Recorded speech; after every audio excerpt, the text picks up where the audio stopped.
Good afternoon. Welcome to this session. It is my pleasure to introduce Jamey Olney.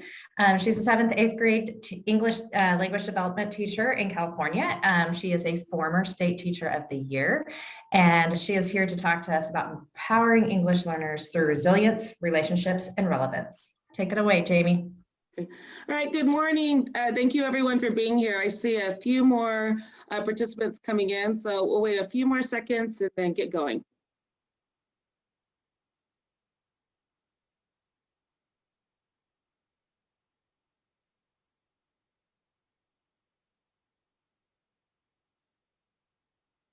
Anyone? All right, let's go ahead and get started. So good afternoon or morning, depending on what part of the country you're from. I'm Jamey Olney. I teach 7th and 8th grade refugee and immigrant students at Glick Middle School in Modesto, California, which is about an hour south of Sacramento. I also work with California Teach Plus as a teacher policy fellow and a change agent leader with other teachers throughout the state to advocate for educational equity for our English learners. So I want to start off by thanking you for coming today and spending part of your summer online in service of students. For me, full confession, I've been actively boycotting Zoom all summer, so I know it takes a special kind of motivation to be here.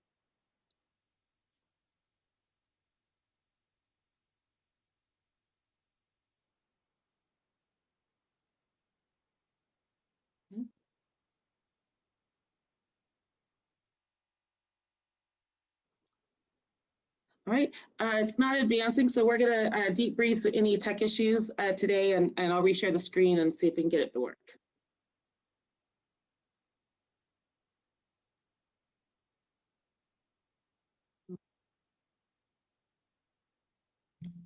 Hi, Amanda, the slideshow's not progressing. It's not progressing. Okay, if you want to go ahead and unshare your screen, I can share mine and see if I can get it to work for you. Okay.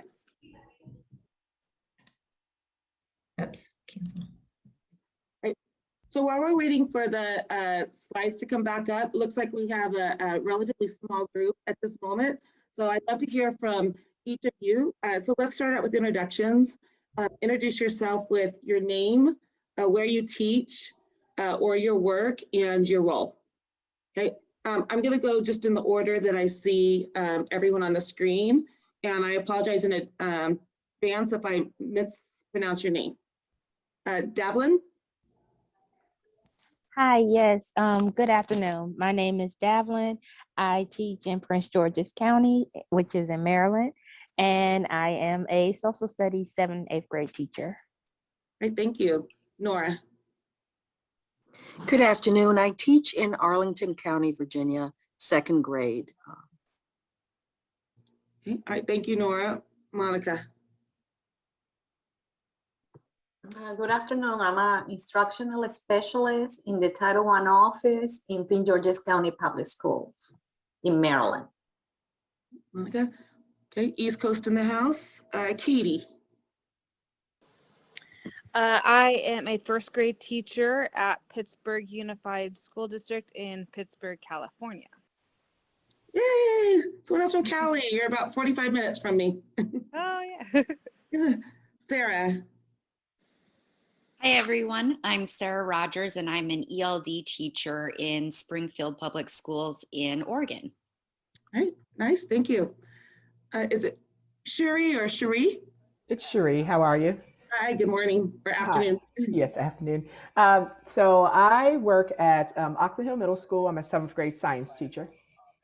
Okay. Emily?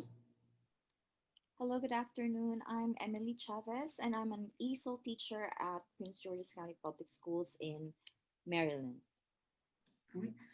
Did I miss anyone? Nope. Is my screen sharing now, Jamey? Yes, your screen's sharing now, so perfect. All right, so we're going to be responding primarily in chat today. So to start us off, think about what or who motivated you to attend this session today. So in other words, what is your why?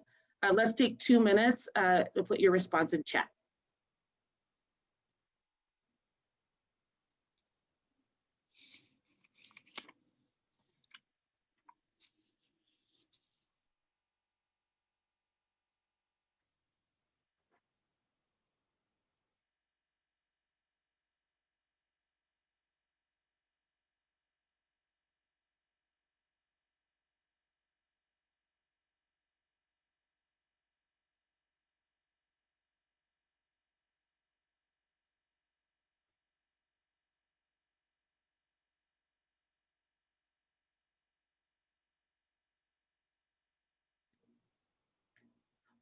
Amanda, has everyone had a chance to respond?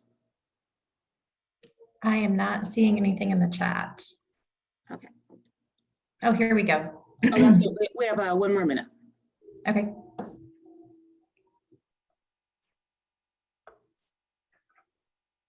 We have Monica, and she says English learners is a population increasing in our school district, and many of them had reduced access to technology during the pandemic. Yeah, definitely, for sure. Okay, thank you.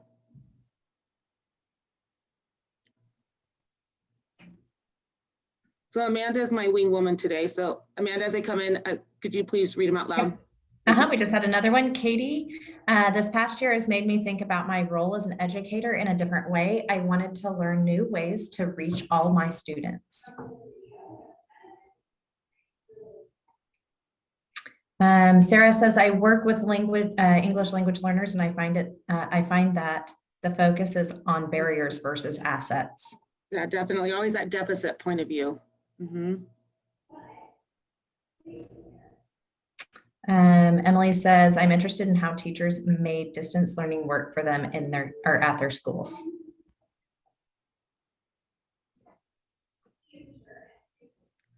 Ten more seconds, and if you're not quite through, feel free to put any ideas or resources in the chat as we go. This chat will be saved. Okay, let's 2 more seconds, and then we'll move on to the next slide. All right. So I'd like to start off by sharing my why. So I want to introduce you to Alondra. Alondra is one of my students, and she lives in a crowded trailer with 10 other people. She spent much of her childhood hiding in her house in Mexico while cartel gun battles raged outside. She wants to spare others from going through the same horrors by graduating from college with a criminology degree and becoming a drug enforcement agent. Before 2020, when everything shut down, Alondra was writing 5-paragraph essays. She was a very vocal member of class in both English and Spanish, and actively involved in community service projects. When COVID happened, she had no access to Wi-Fi or a laptop for 5 months, which I heard in the comments that your students, many of them share the same struggles.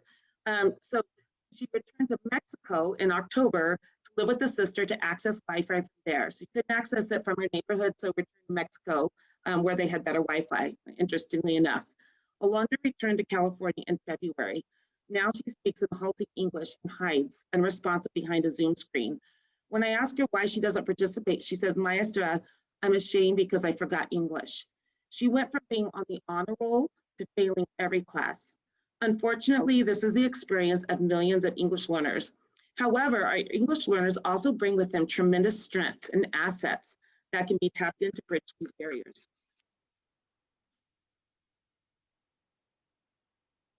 Next slide.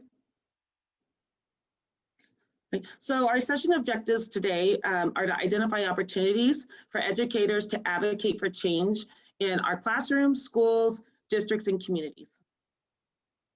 To explore strategies that we can use to build on student assets, to build resilience and a growth mindset. Apply resilience fostering strategies to your own professional role. And commit to trying at least one new strategy in the upcoming school year to empower students and create a class and school environment inclusive of English learners. Okay. So this is the run of show.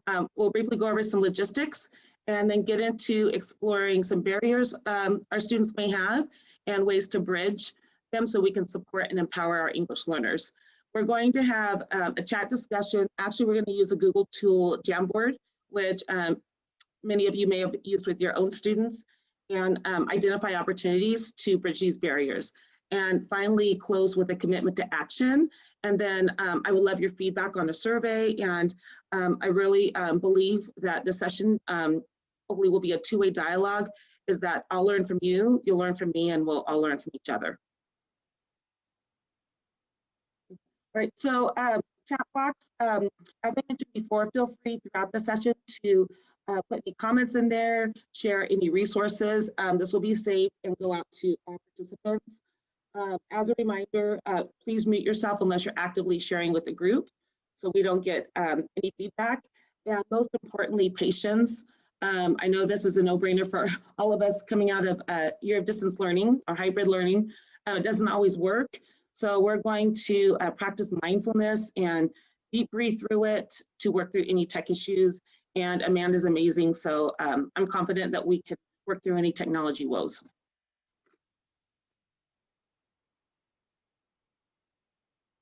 All right, so take 2 minutes to read this parable to yourself. It's a public health parable. I want you to think about how this parable relates to working with students. And once you've read it, put your response in chat. So we'll take a minute to read it and 2 minutes to put your response in chat. So reading the parable, how does this relate to working with students? Go.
All right, in the chat, we have Katie who says, finding the source of the problem.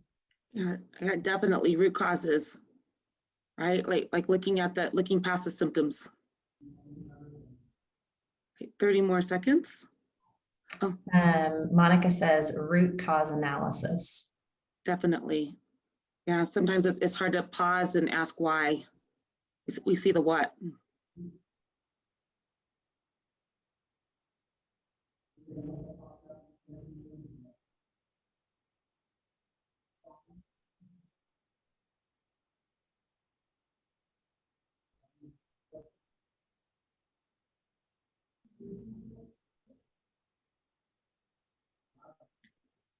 Okay, 10 more seconds.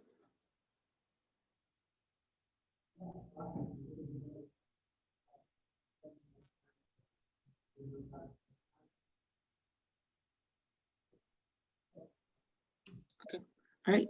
Okay, next slide. Yep. Okay, so I'm going to connect this parable to my teaching context.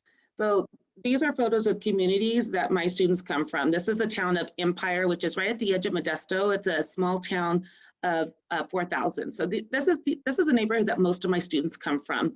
The community is riddled with generational poverty, gang involvement, and low educational attainment.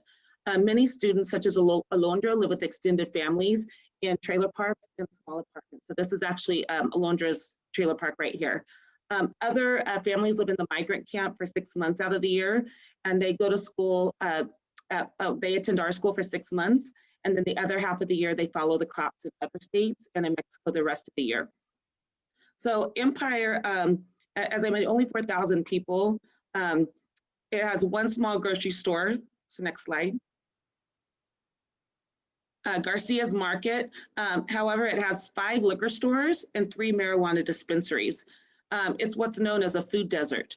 Several of my students are going to be the first in their family. Oh, can you go back a little bit? Thank you. They're going to be the first in their family to graduate from 8th grade. So when I transitioned from teaching elementary for several years to middle school, I was floored when I attended our first, I really call it 8th grade promotion. And I mean, this is high poverty neighborhood. There were limos, girls in prom dresses, guys in suits. until I realized it really is a big deal for these families because many of our parents have not gone to school past the 8th grade. Next slide. Housing instability and incarcerated, oh, back 2 slides, sorry. Housing instability and incarcerated family members are a fact of life.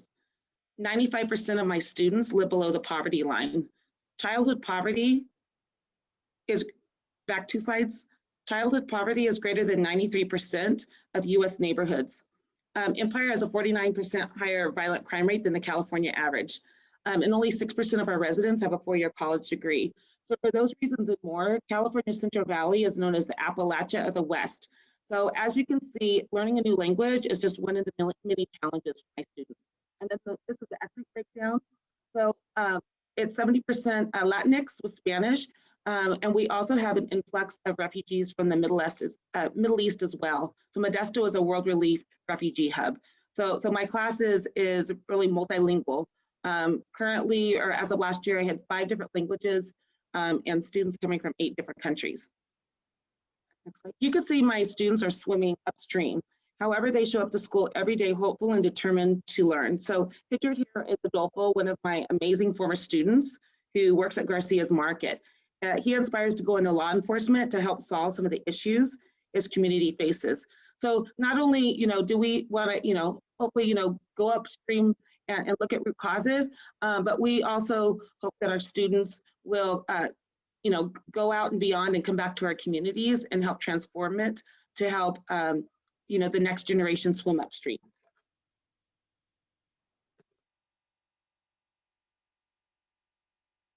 Okay. So the past 15 months has only amplified the challenges that our students have had in their lives before COVID. This is actually going into my 27th year of teaching. And just to be completely real, last year, every day felt like year 1. But I have to remind myself, with crisis becomes opportunity. So I think this past year really helped me grow as a teacher and specifically helped me be more intentional about explicitly implementing social emotional learning practices. So we spent a lot of time in our classes learning about, talking about, living out what it really means to have resilience. And so this was a quote that we brought up a lot in our classroom. I actually have it posted. It says, "The brick walls are not there to keep us out. The brick walls are there to give us a chance to show how badly we want something," by Randy Posh. So even though we may have barriers, we can turn our barriers into badges of courage and strength.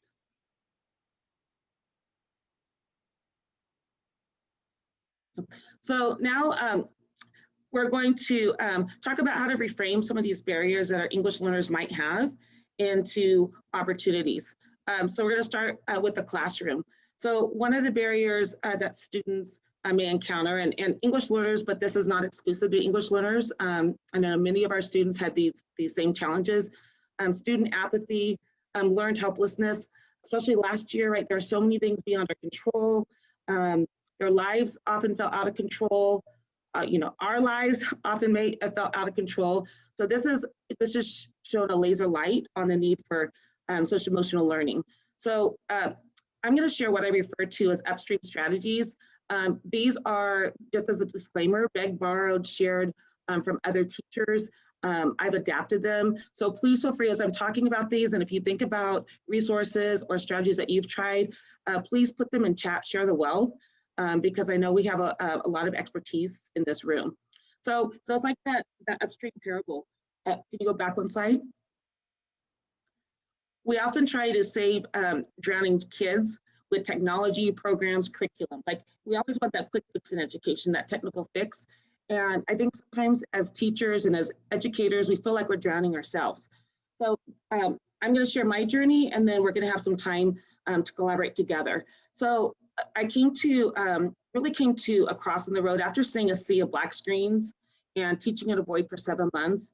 I knew I had to take a different approach with my students last year. So I decided to take on an action research project around social emotional learning, which in hindsight was insane, but I learned a lot. So one of the bridges that I use with my students to kind of help them get over the hump and realize that they're stronger than they know and wiser than they think is I implemented SEL. And this is not, I don't work for Why Try, I'm not marketing their program. This is just one of the many social emotional learning programs. out there. It focuses on resilience. So I have the link there, Why Try? And Amanda will be putting the links in the chat. And what I loved about this is, if you're teaching a content, we have a lot on our plate, just adapting content, differentiating, and then with the online. And this set out some very explicit interactive lessons that I could easily integrate into our English language development standards.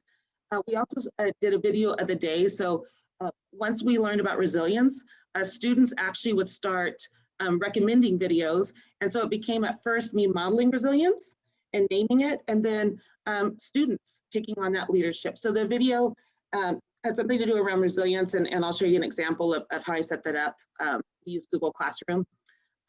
I also created an advocate sheet. So this was another teacher's brilliant idea from a Facebook group that I'm a part of. So I adopted it.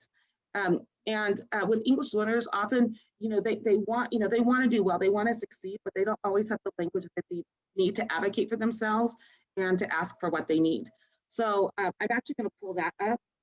So the next slide is a video of the day. So just kind of some examples of some of the videos that my students recommended related to resilience. So this would be our do now each day, and then we would have a class discussion around it. And so some of these were chosen by me, but as the year went on, these are student recommendations. And then I'm going to stop screen sharing and pull up the advocacy, or actually it should be in chat, the advocacy link. Pull it up there. Amanda, can you stop here? There, thank you. Pull this up. All right, Amanda, can you please copy and paste the advocacy link, and then I'll open it up in chat.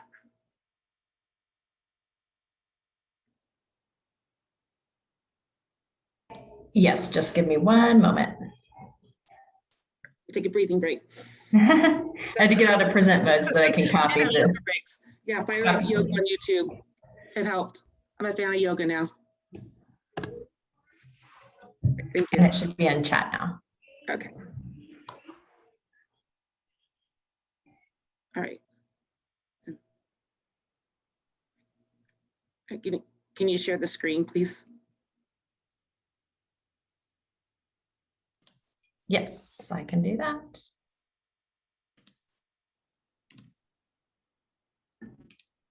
There we go. Okay, so I'm not going to read this whole thing. I just wanted to just share briefly what it looks like. So just different problems that students might encounter during the year, and where they feel helpless, right, out of control.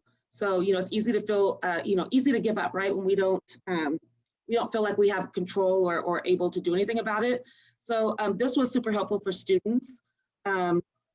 We did a whole lesson around this. They had this in their Google Classroom, and it helped give them the words to not only advocate for help in our class, but to advocate, with administration, with counselors, with future bosses. And so all they had to do was copy and paste that. And then we also did a whole lesson on Gmail. So we did a lot of life skills this year, reading, writing, listening, speaking for real purposes. And most importantly, I shared with them, what I want you to get out of this year is, let's put grades aside, is willing to, being able to advocate for yourself, being able to stand up for your education and your family and your community, because then you can come back and help others. Okay, and we'll go back to the Slideshow. Next slide, yes.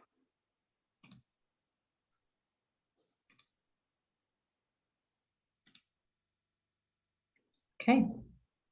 On the, oh, I go back here. Okay.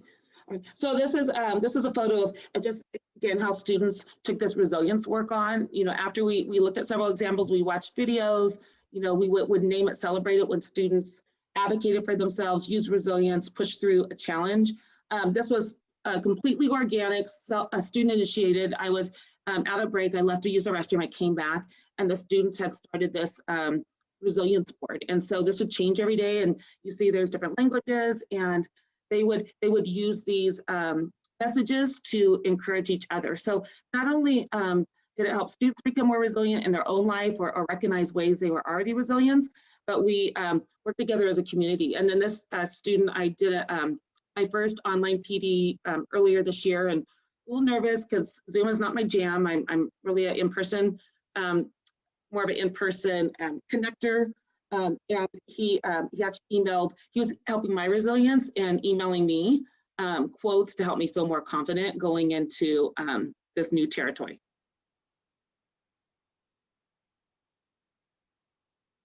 So sometimes I would think there's a blessing in the curse. Distance learning has brought in some unexpected opportunities. So here's what I've learned about family resilience and some things that have worked with families. So again, feel free, anything that's worked with their families, that's not on here, maybe a different spin, please put it in chat. So Zoom, you know, as much as I'm not really a great fan of Zoom, but I think Zoom has revolutionized the world. Our students have always struggled to get to school during the day. My families, primarily, if they are working, they work service jobs. They're waitresses, they work with fast food, they're out, you know, in the field, they're farm workers, they're not allowed to have their cell phones. So Zoom has revolutionized parent communication. I actually feel like it's become stronger because there's more flexibility, and students are Zoom experts now, and they can help their families connect to conferences. Sometimes it was making home visits. So Ziba, who moved here from Afghanistan the month school closed, never used a computer before. So you imagine someone who, and never gone to school in Afghanistan because in her area it was unsafe because her family was a target for aiding the US military. So just going to her house sometimes, we just sit outside in her front yard, helping her use a mouse. Alondra, you know, her trailer, we were in Central Valley last August, 111 degrees, and they had no AC, and she's trying to do distance learning. So a colleague and I, you know, she had a portable air conditioner in her garage, and we brought it over. So sometimes, you know, we have Parent Square, we have our platforms, but sometimes traditional methods don't work. So I guess the bridges, there were multiple bridges, tried everything, Google Voice. Some of my parents are more comfortable with Facebook. So they're on Facebook and it translates automatically and they're more comfortable. So that's how I communicate with some parents. As I mentioned, home visits. And then I also became much more savvy with seeking out community organizations and advocacy groups. So we have a group called La Raza in our area. And so we have a parent leader advocate who's on fire. And so now that helps me because I'm in the classroom all day teaching. And she's been a great resource for parents, letting them know their rights, helping them connect with the school to work together to help them be successful.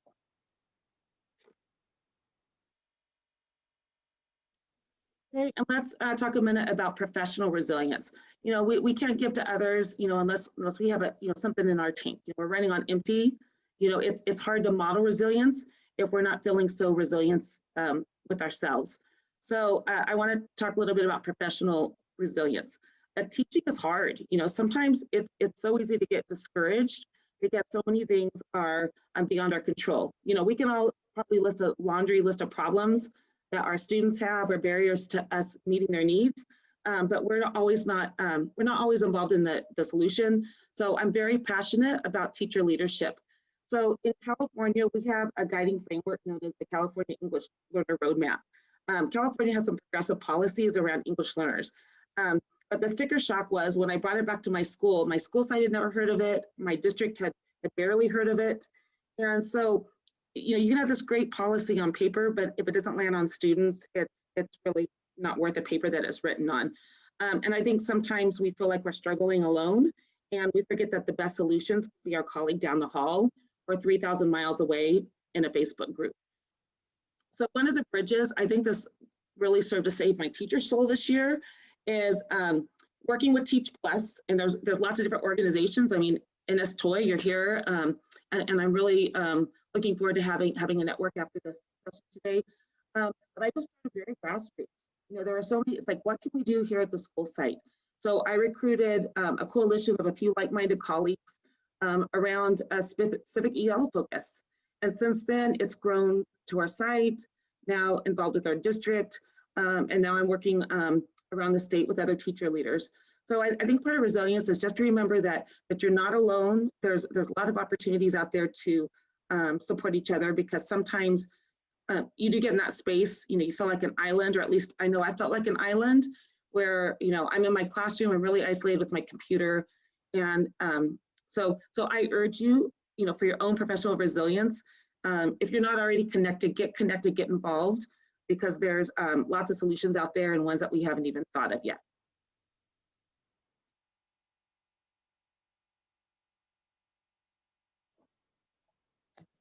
Okay, and lastly, how do we foster resilience in the community? We don't have our students forever. You know, at some point they're going to leave us, and we want them to be successful, you know, going on to higher education and in life. So one thing that I noticed was a huge resilience buster, particularly this year, was the absence of connection and purpose. Students were isolated. Sometimes students were in the best home situation. Students were asking, you know, why should I even log on? You know, it doesn't matter, you know, no one's there, you know, half the students are, you know, blank screens. So I began this before COVID-19, but what I found out, kind of interestingly enough, we were able to pick up some momentum with bringing the classroom into the community, and the community in the classroom. Online offers some opportunities that we might not have had otherwise due to barriers such as funding for buses and release time from school. So one of the barriers students often face that they bring in from the community and bring out, unfortunately, from school sometimes, is a low sense of self-advocacy. If you Google Empire, you're not going to see anything nice. There's a negative community perception of the neighborhood. And unfortunately, because of that, sometimes students identify themselves as that. I've had students say to me, you know, oh, you know, Glick is the ghetto school and all the smart kids go to UStack. And, you know, it becomes part of their identity. So back to students bring so many strengths and assets, you know, things that my students have survived, I can't even imagine. And let's call those out and name them and use those to build resilience in all areas of their life. So some of the bridges that we had before COVID and during COVID, we shifted to online, is I advise a student youth service group where we go out into the community and we do service projects. So one is the Hispanic Youth Leadership Council. I also have a high school community group. So many of our former alumni. Hope is Helping Other People Everywhere project. We also bring college and career speakers in, and we have a youth empowerment program. So all of these programs help students create a future story about themselves and for themselves. So it's not enough to teach kids, right? Kids have to want to learn. So I think we're all resilient when it matters to us. So bringing kids out into the community and bringing the community in, whether it's in person or online, I feel goes a long way to build connection and purpose, which if you look at the research, those two things are critical in building resilience, right? Having a support system and having a purpose, knowing your why.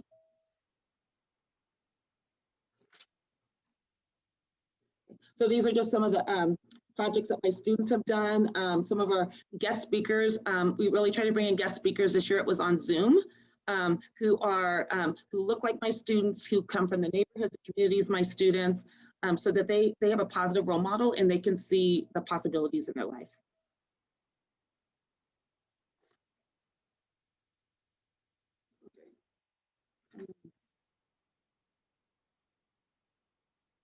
Oh, and keep going. Hold on. Let me see time. Okay, I'm going to go ahead and share this video because I can talk about it, but I think students are able to articulate their own stories much better. So this is a specific project. 3 years ago, 2018, there was California's worst wildfire in a town called Paradise, and it completely leveled the town. We helped clean up the property of a single dad and his daughter who lost everything. So what was interesting is this is totally volunteer. I just asked my students, you know, who was interested in going. There was a student who had been expelled twice, completely different kid on this project. Sona, who was one of my refugees from Afghanistan, her house had been bombed in Kabul during the war. And so she wanted to help someone else. Valentina, another student, her mom was a heroin addict. She had just been evicted and she knew what it was like to be homeless. And so she came up here. So I think a gift that, talking about assets, and I think a gift from going through struggles is that our students have incredible empathy from their own survival stories, and their survival stories become someone else's survival stories. So it's a 2-minute clip. I'm going to share kind of my students' perspectives and what they thought about going up here. This is on a Saturday, so completely on their own time. I can't hear the sound.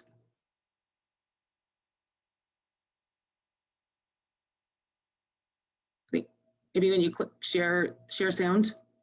Don't see share sound on here. Usually there's a share video or a share sound button if you click share screen. All right, or I could try it. Share sound. I gotcha. Okay. A single father and his daughter began to reclaim their property and house that was destroyed in the campfire. The first thing that Dale Morgan, who was the owner of the property, was trying to accomplish was just to build a perimeter around his property, so it looks like someone's there and someone's living there, not only for his own property, but to build and to renew hope in his own neighborhood. So we had bark donated, and we went up there and we leveled the ground where the fence line was destroyed, and then we redistributed bark. So when visitors or travelers go up Skyway, which is the main drag through paradise, that they can really start to see signs of a community coming back to life. I think the importance why other kids and people should get involved with it is because it could actually make a big difference in paradise, and it could a lot of other things there in paradise that burned down can make a big development a lot quicker with a lot more help and volunteers. You know, it just takes one day to make a difference. It takes a few hours to make a difference. Another part like we really enjoyed was like while we were all working and everything, we had teamwork, we were racing, we were playing around, and I remember Jalen, her father was explaining that she hadn't giggled in a while, and he was really happy to see her giggle. And I think it helped me giggle too, because it made me like really it hadn't given me like a depressed feeling when I first got there because of the house. And once I seen her, you know, I didn't know how to go approach her. And then once everybody attacked her, you know, like asked her and everything, she had her sad moments, her fun moments, and all I remember is us ending the day with her giggling. I suffered of a disorder that I get tumors all over my body, so when I was 3 years old, I developed my first tumor behind my eye. It was pushing my eye out, and they gave me chemo. When I was 10, I developed another tumor on my jaw, and they gave me the same thing. And now, 2018 June, I developed my third tumor on my shoulder. So I'm still with the chemo right now. Tomorrow, I'm going back to the hospital to go get chemo. But I felt good helping other people while people helping me, and I just felt joy. Okay. Right. So that was Jorge. We had no idea. We had no idea that we knew he had been absent a lot, but we had no idea that he had been struggling with cancer until that last Saturday. So that just gave me chills. I mean, you know, struggling with cancer 3 or more years, how resilient does a 12-year-old have to be to struggle through something like that? And actually coming to that project, you know, I was like, oh my gosh, you know, are you okay? He's like, no, like resilience comes from relationships and relevancy. So when we give kids connection or opportunities for connection and purpose, like they can overcome anything. They can overcome homelessness, eviction, cancer. So, I'm just to wrap that up, my students, you know, they're often the recipients of Thanksgiving baskets. They get the free backpacks, and it's very empowering to help someone who might be more fortunate than you. So COVID-19, I think, you know, we had to dig deep to get into wells of resilience that we didn't know we had. So we continued with our community service, and I really think that it brought some students back from the brink. So these are all, you know, safe, creative, innovative ways that we figured out to continue to create that sense of connection and purpose during COVID. So you see, we had a bag drive for part of our Love Modesto event. We thought about projects we could do from home. So all those bags, we made 1,200 Kindness Rocks bags that we could distribute to school lunches. And my students also were part of a California's Together panel to advocate to be a voice, to elevate the voice of English learners, and what it was like to learn during the pandemic. Okay, so now I would love to hear, you know, your thoughts all of your ideas. So we're going to use a tool, a crowdsourcing tool through Google known as Jamboard. So think about what barriers your English learners or the students you work with, or maybe it's the teachers that you work with. What are some barriers that your learners face? And then on the Jamboard link, which will be posted in chat, think about what you could do to bridge these barriers in the classroom, with families, professionally, and or in the community. So this is a brainstorm. You can reiterate something that you've heard, or maybe a different way that you would do it, or strategies that you've used in these different contexts. So the goal of this activity is to leave with a lot of new ideas, or maybe new ways to think about something we're already doing going into the school year.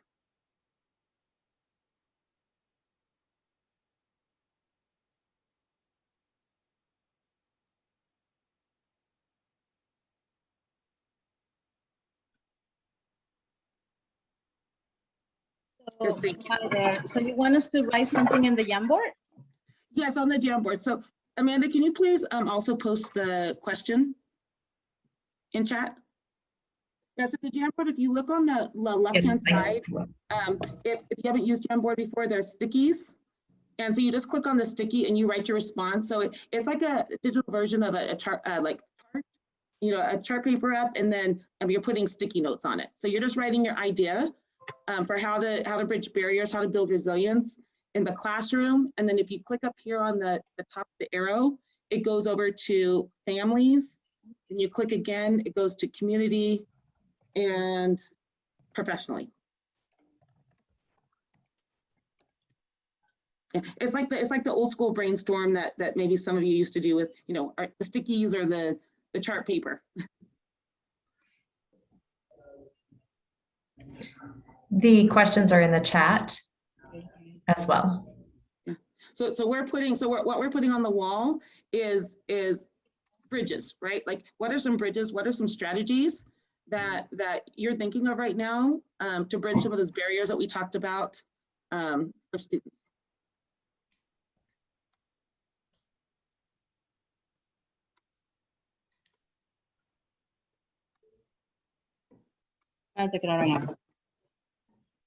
So we'll take, let's take 8 minutes and see where we're at.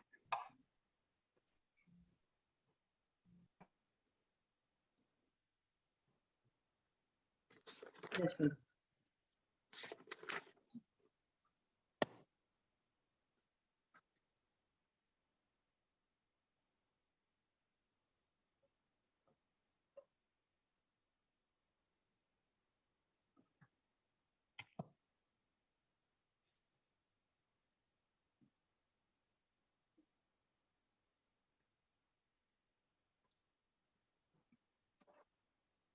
Okay. Yeah, office too. Yeah, I mean, I just appreciate that so much as a teacher, and it doesn't happen very often, but just to have a safe space, even on campus, you can go and have a breakdown and not be judged for it.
And if you put a sticky in the classroom, you can jump around. You can go to what page or pages feel most relevant to your teaching situation or your job role. Yeah, so feel free to just go back and forth between the different contexts. Oh, nice. Check out that app for families. Wow. Okay, another class tag. Looking at the family slide. Yeah, and feel free to put any links in there as well for apps and tools that you've used.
We're going to also have a Q&A time, so feel free during this time as well to put any questions that you might have in chat.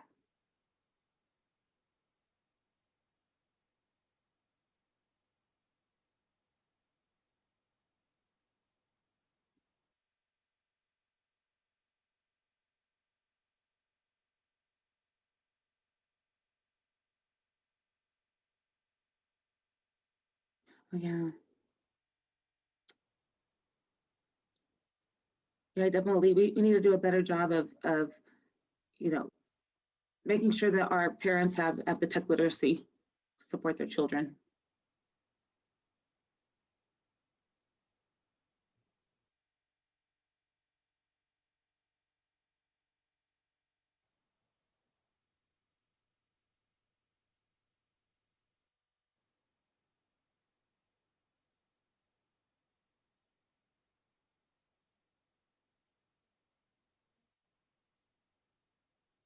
Hmm. Okay. Cool. I'm getting so many good ideas. Thank you for taking in with me this school year. Awesome. Yeah, online parent EDU, online tech support with translators. Yay.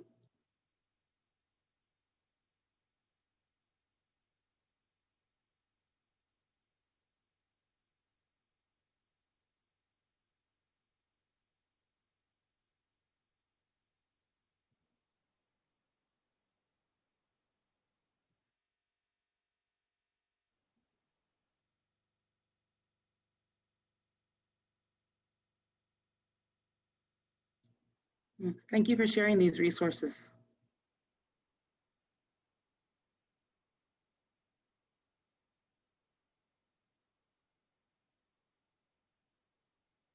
Yeah.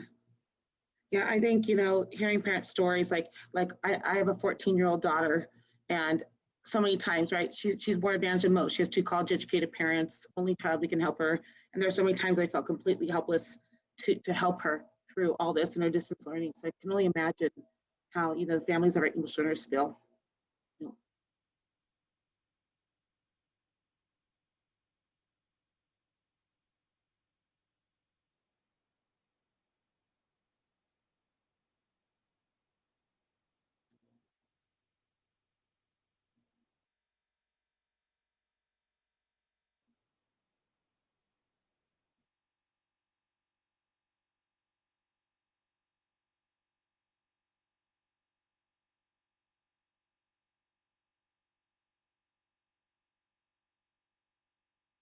Okay, all right, 2 more minutes.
All right, thank you, everyone, for sharing. You have the link. I'll leave this open.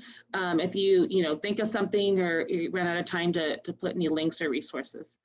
So to conclude, we'll move on to our last slide.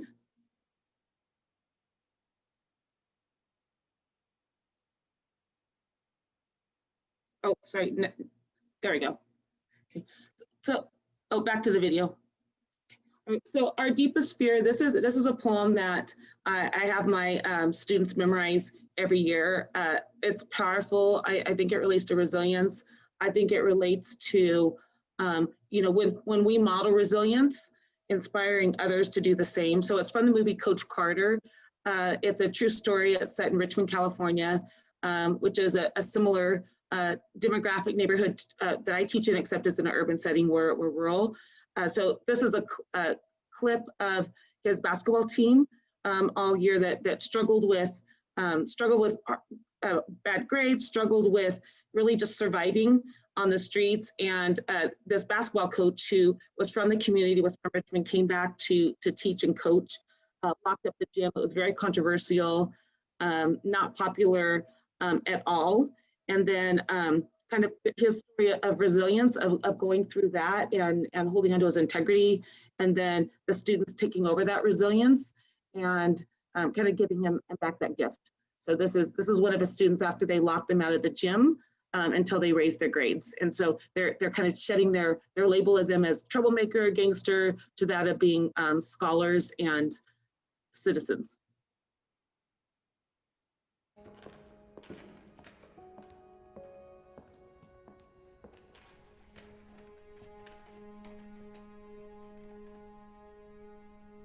Sir, they can cut the chain off the door, but they can't make us play. We've decided we're gonna finish what you started, sir. Yeah, so leave us be, coach. We got shit to do, sir.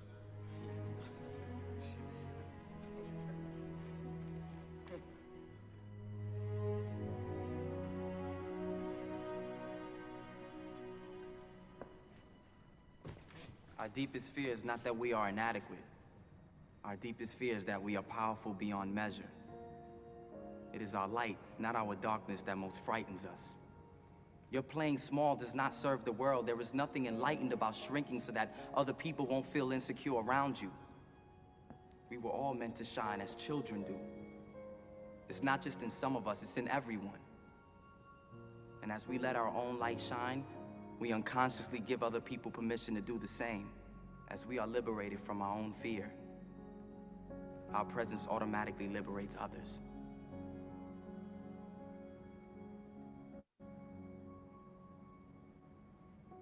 Sir, I just want to say thank you. You saved my life.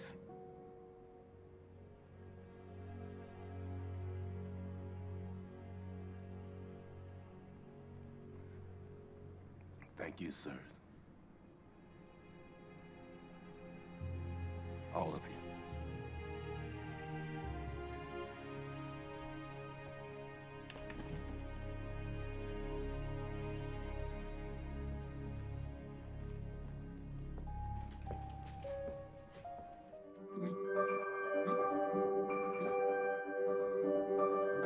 Right, next slide. Okay. Right. So I want to close with education really is a life or death proposition for many of our students. Some students are dying in our classrooms, they're just dying a slower death. And as educators, how awesome of a responsibility, we have to model resilience and to pass that on to their students.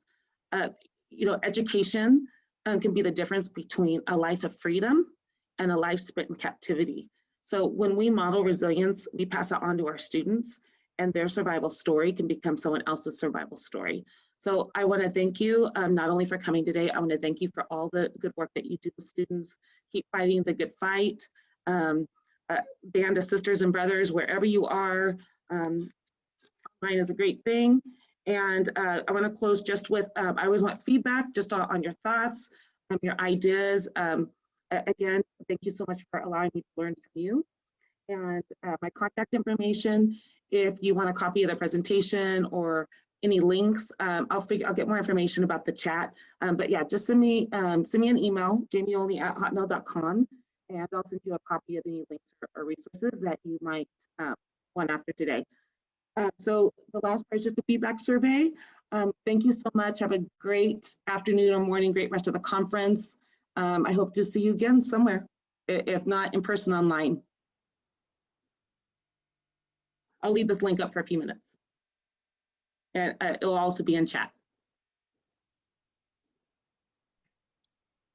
Hi, Jamey. Thank you so much. I came a little bit late because I'm a little confused about the timing. Now I'm a little more. Is this recorded? Was this recorded? Yes, I believe, okay. Amanda? Yes, I believe so. Yes, this was recorded.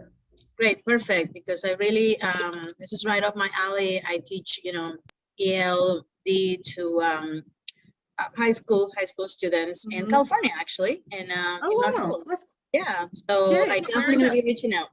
California. North Hills is by Northridge. We're like 5 okay. minutes from Dustin. You're in SoCal.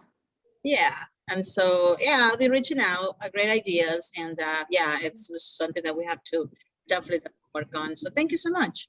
Awesome, thank you. All right, any other questions? Were there any questions in chat? It doesn't look like there's any questions in chat, just a lot of thank yous. All right. So if you have any questions, if you have the link, feel free to go.